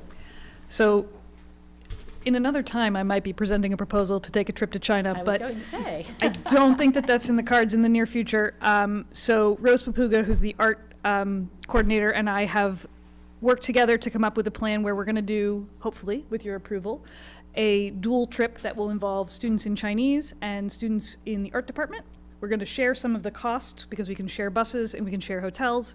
And then once we're in the city, we'll be going off in separate directions with the goal from the Chinese perspective to be to visit Chinatown. There's a great museum, the Museum of the Chinese in America. We're going to get a chance to look at the diaspora experience of Chinese immigrants. And the art students will visit lots and lots of museums and do workshops. And I think it will be really great. I don't know if you need more information than that. Probably not at this moment. Just for the record, this is Erica Pollard, Hi, the sorry. Department Head for Foreign Languages, World Languages at the Hingham Public Schools. I mean, New York City is not a trip to China, but it is a fabulous place to go. I know 2 of your former students who would be happy to help you while you're there if you're interested. Yeah, we'll have to get a visit going. Yes. The other sort of positive part of this is that I'm hoping that we will have, over the course of the next couple of years, trips that come in at a variety of price points for kids. So this is more of a long weekend trip, a little bit more accessible than a week and a half in China would have been. Yes, for sure. Thank you.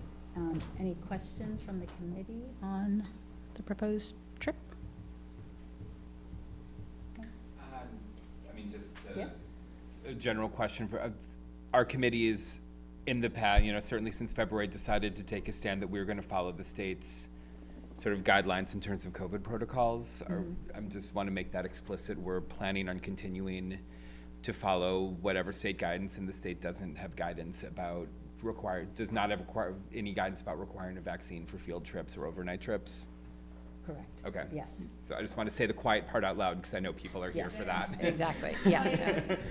When we discuss with families will be to make sure to purchase cancel for any reason insurance, which is offered by pretty much all trip companies, just because the world is a little more unpredictable than it used to be. Yes. And I would just say with the middle school field trip to DC that just happened, Grand Classroom did a great job at navigating the changing scope of this, and they're running this trip too, so. Oh, yeah. yeah. Yeah. They are. Is New York requiring anything for art museums or any of the places you're visiting? If we, So some of them are requiring proof of vaccination, some individual museums. Okay. So students would need to provide that. in okay, order to get and you'll make that clear to the students on the trip before they sign up. Okay. Yes, thank you. But for those students who go on the trip, they just couldn't go into certain museums. is what Correct, we're so saying. there might be parts of the trip that they could participate Sure. in and other parts they couldn't without being vaccinated. Makes sense. Any other questions? Is there any financial assistance being offered for students who need it? So, we've done it in a couple of Erica, I'm ways in sorry. the past. Do you mind coming to the mic so folks at home can hear? Yeah. Sorry, nobody at home can hear me, I guess. We've done that in a couple of ways in the past. The Global Citizenship Program has a scholarship fund that they use for this kind of thing when students apply, and I believe that some of it has been funded out of their high school related funds, but I'm not entirely sure how that has happened in the past. I know that we've had students be offered financial assistance. I'm just not 100% sure where the money came from.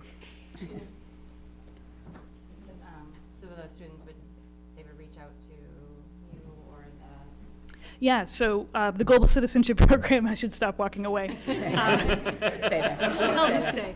The Global Citizenship Program has 4 advisors, and I'm one of them, so we'll be sort of making a push in the spring to make kids aware, now that travel is happening again, that this assistance is available if they need it. Thank you. All right. Any other, I think you're safe. I think you're safe. Any other questions? Oh, wait, come back. Yeah. I'll take a motion. I'll make a motion to approve the proposed field trip to New York City in October 2022. All right, all those in favor? Aye. Any opposed or abstaining? No? Great, unanimously approved. Great. You're welcome, thank you. Thank you, seriously, thank you for hosting these field trips to all of you educators and staff members who do it, because it is above and beyond the call of duty, but it is such an amazing portion of the students' educational experience, so thank you. All right, item 9.2 is to discuss a proposed field trip to Costa Rica in February of 2023 and act as appropriate. Hello? Hi, my name is Alicia Campbell. I am a biology and oceanography teacher at Hingham High School, and I am proposing a trip for February vacation of next year to Costa Rica. It is mostly science related, although I will not turn anyone away. Anyone is welcome to join us. One major highlight that I am extremely excited about is getting the students into the field to do research with some resident biologists in Costa Rica. We would be staying in some research dorms with the scientists, learning about their research that they're doing, and then get the opportunity to actually do the research with these scientists and be part of their research projects that they are working on.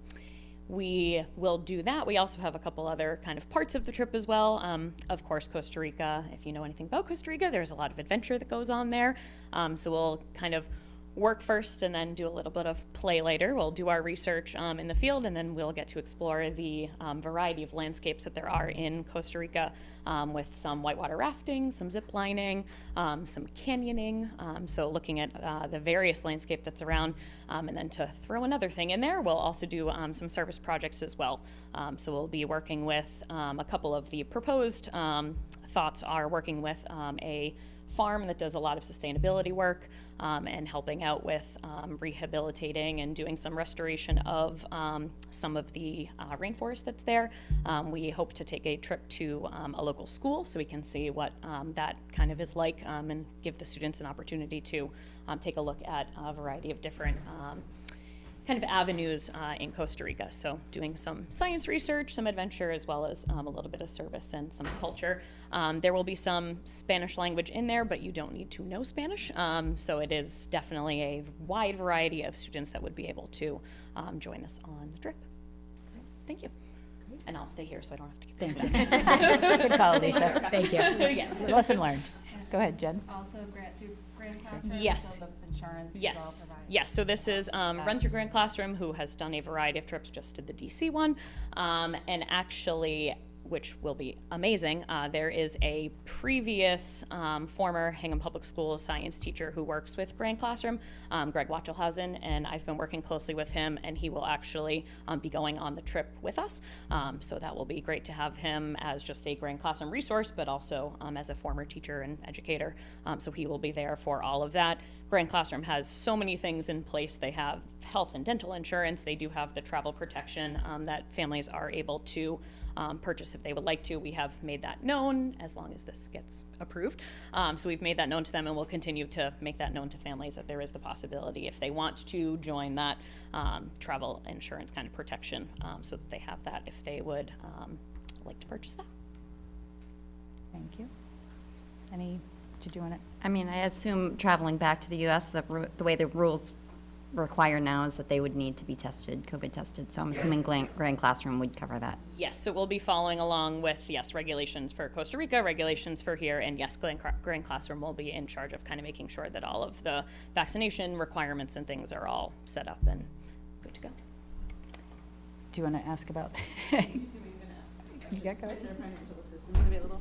So similar to Erica, I know that there are options for students specifically through me or through Grand Classroom specifically, not that I'm aware of, but there is the GCP program, and there is a possibility if the students are interested, potentially we'll do some fundraising efforts or something to try to help with the costs. But same thing, I know there is funds available, but where exactly those come from, I'll piggyback with Erica and find that out. Any other questions? All right, take a motion.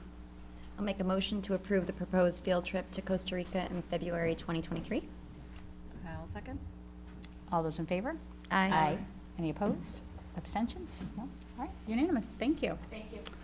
All right, 9.3, to discuss a proposed field trip to France in April of '23 and act as Can't appropriate. tell which one I want to go on. I know. Which one do we get to go to? Yeah. Yours? Yeah, I'm thinking yours.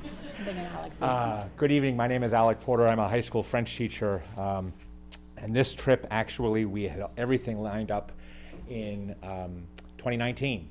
This was an exchange. It's a little misleading. It does say field trip to France in April, but we're hoping to have an exchange whereby students from France would come and stay with Hingham families in October, and then we would go and stay ideally with those same families in April. And as I said, we had this trip all buttoned up, ready to go. We had approval. We had families on both sides of the Atlantic. We had dates. What we didn't have was the pandemic.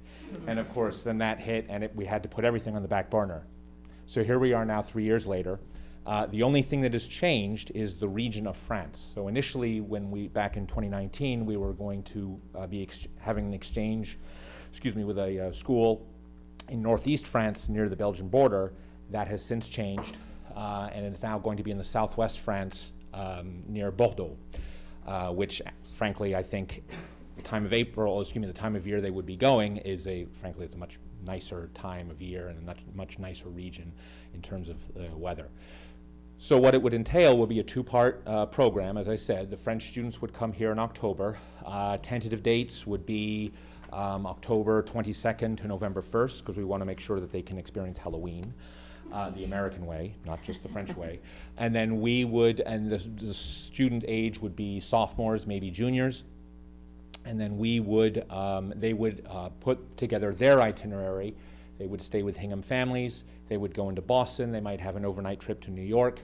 But the total time here would be 8, 9, maybe as long as 10 days. And then and of course they would come to school. And they would shadow their American hosts.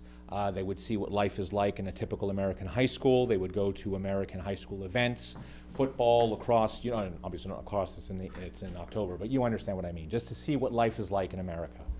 And then we would do the same in April, and we would go and we would stay with the families and follow a similar pattern or similar itinerary. The students would stay with families, they would go to the school, they would shadow their French host, and then we would also be able to go to Paris for a couple of days, as well as visit some of the region down in the southwest of France towards the Spanish border. So this company is we are going through Promotour, which is a company we've worked with extensively in the past. They're always the one that they organize the 8th grade trip to Quebec City. We have worked with them in the past. As I said, they are a very, very reputable company, very easy to work with, very flexible. And that's why they were the ones who actually came to us to say, in addition to school trips, we are now proposing exchanges. So they would be doing the background checks, if you like, on the families and making sure that students on both sides of the Atlantic would be safe and welcomed and sheltered. So I'm happy to entertain any questions you may have. Any questions? Go through the same questions. Yes, the financial aid. I believe I will certainly echo what has been said about GCP, but I believe Promotour, and I will confirm this, I believe they do have a financial aid package, which I can get more details on, because it is a different organization than the Grand Classroom. And the benefit, I will say, to an exchange, not that this should be the only benefit, but generally speaking, because it involves shorter hotel stays as well as fewer trips to restaurants, that generally speaking, the cost of let's say a 10-day trip would be lower than, say, an 8, 9, 10-day trip to, and I'm using this just as an example, the most recent trip to Vienna for the music department, which, was the price that it was, understandably, of course, but as I said, because when you're staying in hotels the entire time and you're going to far more restaurants, with a homestay, that's not the case. And with the homestay, it's such an amazing experience. I did a homestay exchange program when I was in high school, and 30-something years later, I'm still good friends with the family I stayed with in Finland. So. Absolutely, yeah. Absolutely. Yes. Yeah. You found your crowd. Excellent. Did you? Okay. Well, it's funny because before here, the district where I used to teach, we had an exchange with a high school where it was the same high school every other year. They would come in the fall, we would go in the spring, and it was a high school in Normandy. And this was the two families, the American family and the French family, hit it off so well that they, in fact, swapped homes for two weeks in the summer. And the French family came here and they spent 2 weeks on the North Shore. And as I said, the American family went and spent 2 weeks in Normandy. So yeah, it absolutely. And I still have former students who took part in that exchange who still keep in touch from many, many years ago with their French hosts. So it is definitely much more impactful than not to poo-poo any school trip to any, but I will say that you can make that. Got a lot of crowd over here. When I got the mic, I can throw shade. I mean, there are 4 of you. Aren't we picking a winner? Somebody gets the win tonight. I mean, so far. Any other questions before I? Just the same question, since it's a different travel organization. Sure. I'm assuming they're going to handle all of the requirements to come in and out Yes. at that date. Yes, Okay, absolutely. 'cause I know it's changing. Yes, and frankly, when we're traveling to France and staying in France, I fully anticipate, French house, French rules. So, in terms of vaccination, there might be an even stricter requirement for people coming in and staying with families. We can certainly find that out. We actually, of course, this is all pending school committee approval. We made the executive decision that we would be requiring travel insurance to the tune of, I think it's $70. So, and yeah, we just decided that would just be a requirement of the trip. And as Erica touched on, in this day and age, with everything changing seemingly in 48 hours, it just makes all the sense in the world. Okay. Somebody want to make a motion? I'll make a motion to approve the proposed field trip to France in April 2023. Second. All those in favor? Aye. Any opposed or abstentions? No. You're all set. Thank you so Thank you. much, Alec. All right, 9.4 is to discuss proposed field trip to Argentina in April of '23. Oh, you're back. So I'm not actually going to go on this one, but I'm going to speak to it on behalf of Laura Malherbe, who's a Spanish teacher at the high school and wants to organize this trip. In the past, we have traditionally done, as a department, we've done trips to France and to Spain, and she felt really strongly that it would be nice to do a different destination for our Spanish speakers. So this one is through EF Tours, which is another company that we've worked with pretty extensively. And it includes 9 days, including Buenos Aires and Iguazu, and then a flight back home from there. Also seems like a really great opportunity for travel. And this one to be more language focused. So this one, we're not going to turn anybody away. But I think it's going to mostly appeal to students who are studying Spanish and give them an opportunity to really expand those skills as they travel. Great. I'm not going to move, though. No, don't, you stay right there. I know. Allie, you asked the same question. And thank you for asking, because in the last couple of years, since we haven't done a lot of travel, this hasn't come up, and you have reminded me that I need to look better. I need to get a better answer to your question. As I said, the Global Citizenship Program does have, since we haven't given the scholarship in 3 years, we have some money saved up for that, but it's definitely a goal to make travel accessible to all of our students. And it's important to communicate that, because the families that can't afford it will not ask. They'll just say no thank you to the trip. I find that sometimes they don't believe me anyway when I do say it, but I will continue to say it. Yes. Yes. We will find a way. Yes, no, that is important. As We long will as there's just one contact that they can just reach out to and ask the question. I think that's important. Yeah, absolutely. Yes. I think it will bear repeating to say it here, right? If any student who wants to attend any of these trips, we encourage you to attend, and please don't let financial impact have any bearing on your decision. We will find a way to make it happen. We will figure it out. We'll find a way. John's saying, oh, Lord. We're also looking at the update procedure. Yes. That we can update the form, so we don't have to continually, we can have them articulate. Yes. So we don't, Very good. Thank you. Any other questions? All right. I'll take a motion. I'll make a motion to approve the proposed field trip to Argentina in April 2023. I will second. All those in favor? Aye. Aye. Any opposed? Abstaining? No? Unanimously approved as well. Thank you. It is nice to have these back on the books and being able to do them just based on the current situation wherever you are traveling to. I know it was a tough year with vaccination status on some of the field trips. I know a lot of districts didn't do field trips, so I was glad that for Hingham students, we were able to still do them. I know it was not without some angst and some issues along the way, but we did the best we could, and it's very nice to see that we're back to somewhat normal. So, thank you. Yeah, good. Thank you. All right, 9.5 is to receive notification of any new hires, retirements, or resignations. But I believe Sherry told me we don't have any, unless that is changed. Gary? Sorry. It's not that I'm aware of. Okay, all right, so no new notifications. Subcommittee and project reports, we probably don't have too many since I just assigned them today. Does anyone have? Oh, I have plenty. You have plenty? All right, you go. Special Education met on Thursday for our last meeting of the year. It was one of the weird in-between committee meetings because it was rescheduled from before. And so that was maybe the final meeting of the Special Ed Committee if they end up getting merged. Yeah. The Hingham Educational Foundation, I told you last month that they approved the grants. They did their grant process, I think, on May 11th. All of that money should be dispersed to people by the middle of this month. So that's what they're doing. They're dispersing money right now. And the Hingham Arts Alliance on Sunday has reading from my phone, the Arts on the Green, which is on Sunday, June 12th from 12 o'clock till 2 o'clock over on the Greenway in between REI Sports and Tolls at don't gesture at the microphone. But it's going to have a drum circle with Ed Sorrentino from the South Shore Conservatory, performance and dancing with Missy's Movement and Mosaic Dance, and live music from Hingham High School students from 1:15 to 2 o'clock, and crafts and face painting throughout the rest of it. So you can go to HinghamArtsAlliance.com to get more information about that. But that'll be Sunday at the Derby Shops. Awesome, thank you. Are you going to do SNAP? Tim, you want to do that? Two things. Now it's yours.